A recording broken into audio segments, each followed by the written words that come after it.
protests against police violence across the U.S., videos capture more alleged police violence.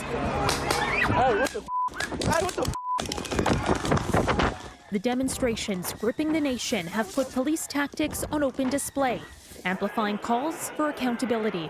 We need citizens to be part of the process of reviewing cops and checking them, because unfortunately we can't rely on internal affairs and their friends within the government system to do what's right.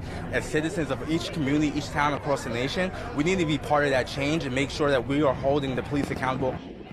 In Buffalo, 2 police officers have been charged with assault.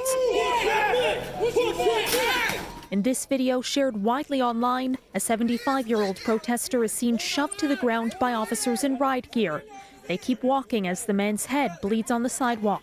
There was a danger of fights breaking out between protesters, and the police felt it was very important to clear that scene for the safety of protesters.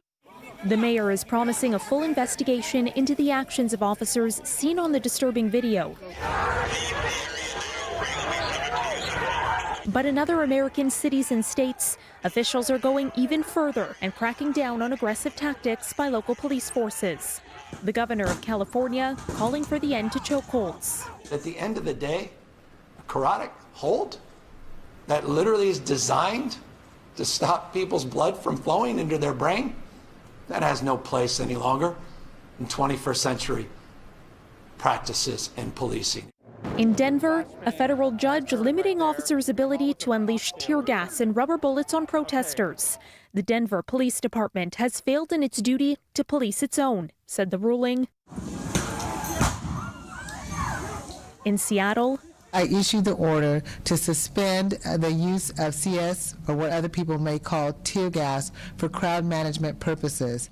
We have nothing to lose but our chains. We have nothing to lose but our chains.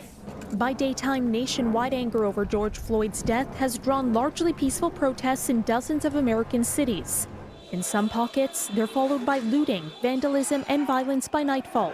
But experts say too much force can escalate tensions. All across America, calls to defund or break up police departments are growing louder amid the unrest.